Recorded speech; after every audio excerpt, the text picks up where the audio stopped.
The Bac-Ninh campaign was one of a series of clashes between French and Chinese forces in northern Vietnam during the Tonkin Campaign. The campaign, fought during the period of undeclared hostilities that preceded the Sino-French War, resulted in the French capture of Bac-Ninh and the complete defeat of China's Guangxi army. Background: in March 1884, following their victory at Sun Tay in December 1883, the French renewed their offensive in Tonkin under the command of General Charles Théodore Millet, who took over responsibility for the land campaign from Admiral Ame Corbett in February 1884. Reinforcements from France and the African colonies had now raised the strength of the Tonkin Expeditionary Corps to over 10,000 men, and Millet organized this force into two brigades. The 1st Brigade was commanded by General Louis Brière de Lisle, who had earlier made his reputation as governor of Senegal, and the 2nd Brigade was commanded by the charismatic young Foreign Legion General François de Négrier, who had recently quelled a serious Arab rebellion in Algeria. The French target was Bac-Ninh, garrisoned by a strong force of regular Chinese troops of the Guangxi army. The commander-in-chief of the Chinese forces at Bac-Ninh was Zhu Yanshi, governor of Guangxi. Elderly and in poor health, Zhu remained at Langsun and delegated the operational command of the Chinese army to his subordinates, Huang Galan and Zhao Wu. Huang and Zhao, veterans of the Anhui and Hunan armies respectively, were disinclined to cooperate. The Chinese had about 20,000 troops around Bac-Ninh. Half of the Chinese army was deployed astride the Mandarin Road southwest of Bac-Ninh. The other half was deployed east of Bac-Ninh on the Trung Sun and Thap Siu heights, protecting the southern approaches to Bac-Ninh and covering the vital river crossings to Tai Nguyen and Lang Sun at Phu Siem and Thap Siu. French order of battle. The French expeditionary column that marched on Bac-Ninh was the largest French military concentration of the Tonkin Campaign. After making troop deductions for garrison duty, Millet was able to give each of his brigade commanders 2 marching regiments,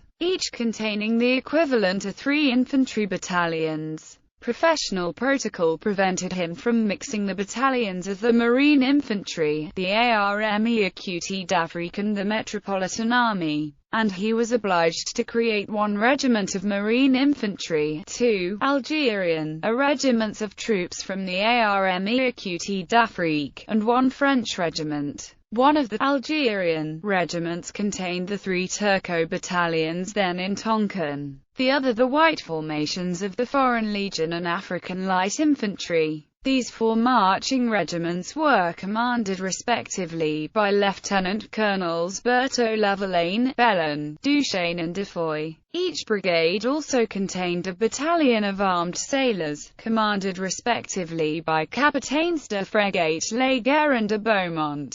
1st Brigade, 1st Marching Regiment, Marine Infantry Battalion, 2nd Marching Regiment, 1st Battalion.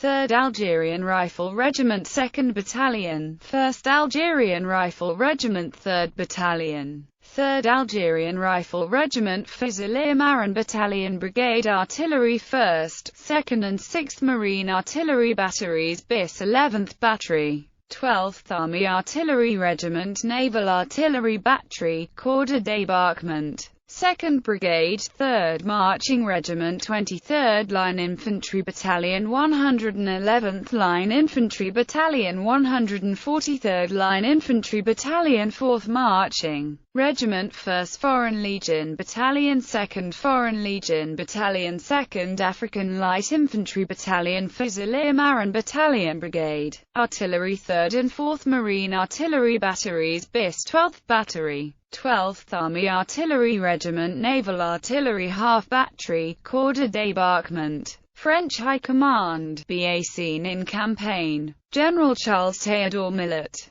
General Louis Brière de Lisle, General François de Négrier. The campaign. The campaign was a walkover for the French. Morale in the Chinese army was low, and Liu Yongfu was careful to keep his experienced Black Flags out of danger. The French assaulted Bac-Ninh on the 12th of March from the southeast with complete success. In the first week of March, Millet concentrated Brière de Lisle's 1st Brigade at Hanoi and de Négrier's 2nd Brigade at Haiduang. The two brigades would both make independent approach marches to Bac-Ninh, and would meet up only on the battlefield. Millet was hoping not only to capture Bac-Ninh but also to annihilate the Guangxi army. His plan was to bypass the Chinese defenses along the Mandarin Road and assault the Chinese left wing southeast of Bac-Ninh. A crucial element in this plan was the seizure of the river crossings to the north of Bac-Ninh at Thapsiu and Fusiem by a flotilla of gunboats under the command of Capitaine de Vaisseau de Beaumont,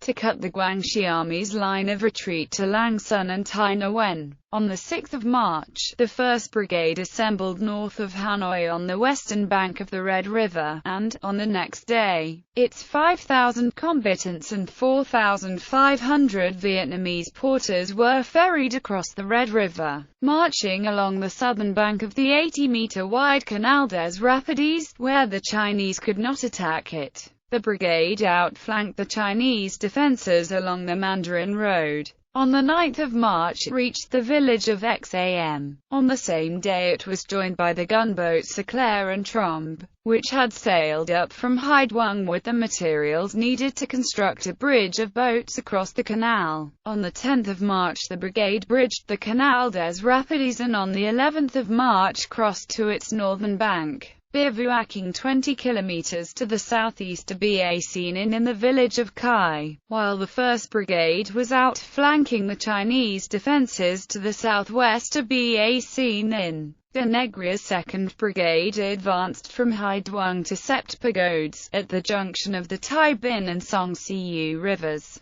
On the 8th of March the brigade advanced along the southern bank of the Song Siu, attacking the Chinese advanced positions at Niao and Dusun. Part of the brigade pinned the Chinese frontally, while a strong force was put ashore by the gunboats behind the Chinese positions at Fulang. Seeing their line of retreat threatened, the Chinese abandoned the Niao and Dusun forts and fell back to Bac-Ninh. The 2nd Brigade occupied the Chinese forts and extended its line to the southwest to join hands with the 1st Brigade at Kai. The battle for Bac-Ninh. The united French column attacked the Guangxi army's positions to the southeast of Bac-Ninh on the 12th of March. On the left, Godin's Turcos and Coronate's Marine Infantry of Brière de Lisle's 1st Brigade drove the Chinese from the Trung Sun Heights. On the right, the Legionnaires and Line Infantry of de Négrier's 2nd Brigade captured the Chinese positions around the Christian village of Keroy, also known as Shanhua. The Chinese facing the 2nd Brigade put up a stiffer fight, forcing the French to storm Keroy with the bayonet.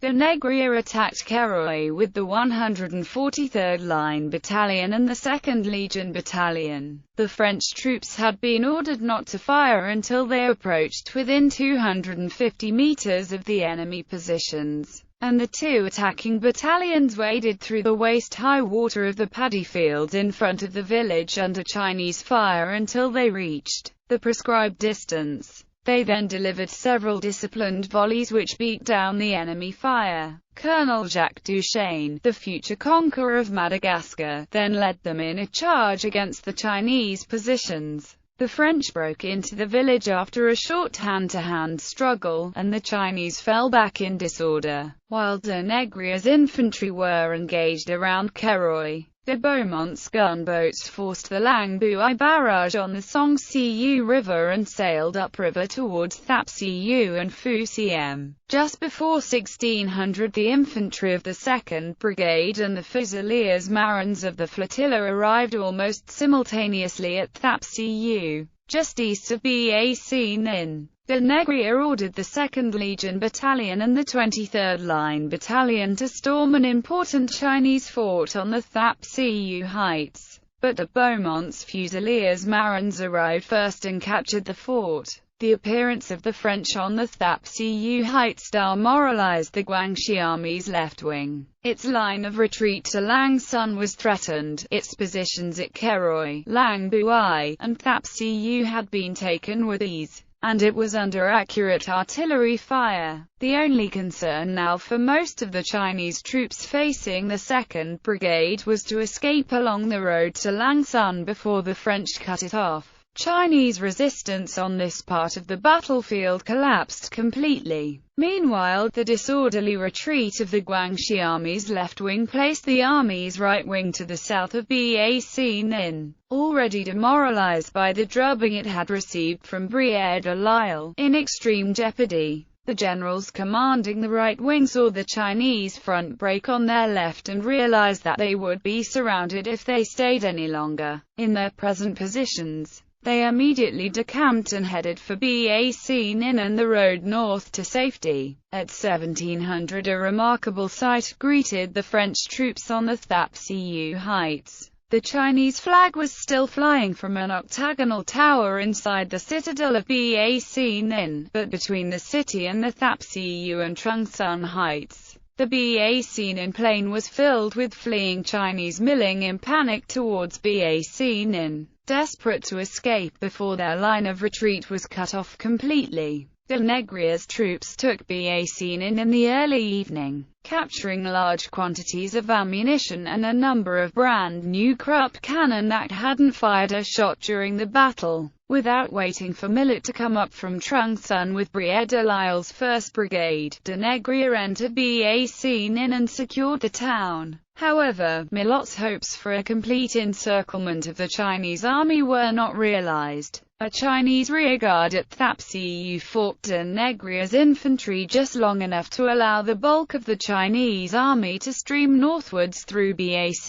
Ninh and escape to the northern bank of the Song-Siu River. Meanwhile, although de Beaumont's flotilla had forced the Langbuai barrage and ascended the Song-Siu as far as Thap-Siu, other Chinese barrages slowed its progress upriver to Fu-Siem. As a result, the French were unable to cut the routes to Tainan and Langsun and prevent the escape of the Chinese army. The pursuit.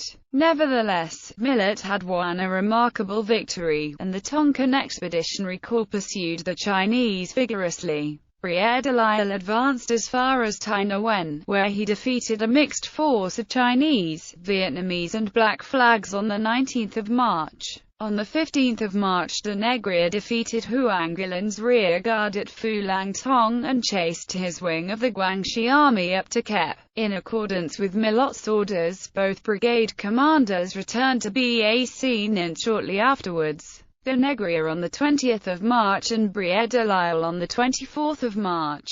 As far as the soldiers of the Tonkin Expeditionary Corps were concerned, de Négrier was the hero of the Bac Ninh campaign. They were amused that he had entered Bac Ninh on the evening of the 12th of March without waiting for General Millet's permission to do so. After the Bac Ninh campaign, the soldiers devised sardonic Vietnamese nicknames for Millet and his 2 brigade commanders. De Négrier, admired for his driving energy, became Maulin. Briere-de-Lisle, whose troops had been beaten to the punch at Bac Ninh by de Négrier, was Man. Millet, who had halted de Négrier's pursuit of the beaten Chinese army at Kepen, in the eyes of the soldiers, prevented him from going all the way to Langsun, became Toi Toi. Casualties. French casualties in the Bac Ninh campaign were 9 dead and 39 wounded. Chinese casualties may have amounted to around 100 dead and 400 wounded.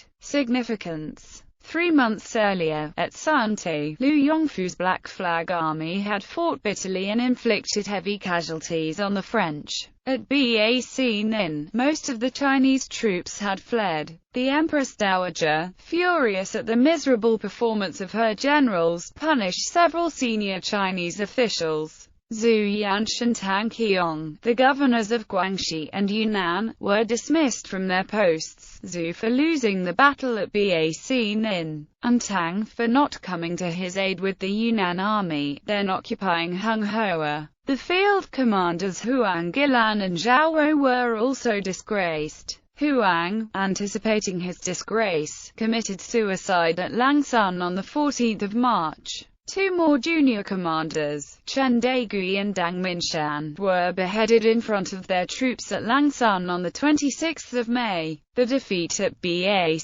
Ninh, coming close on the heels of the fall of Sun Te, strengthened the hand of the moderate element in the Chinese government and temporarily discredited the extremist, purist, party led by Zhang Zhidong, which was agitating for a full-scale war against France. Further French successes in the spring of 1884, including the capture of Hung Hoa and Tai Nguyen, convinced the Empress Dowager that China should come to terms, and an accord was reached between France and China in May. The negotiations took place in Shanxi. Li Hongzhang, the leader of the Chinese moderates, represented China, and Captain François-Ernest Fournier, commander of the French warship Volta, represented France. The Shanxi Accord, concluded on the 11th of May 1884, provided for a Chinese troop withdrawal from Tonkin in return for a comprehensive treaty that would settle details of trade and commerce between France and China and provide for the demarcation of its disputed border with Vietnam.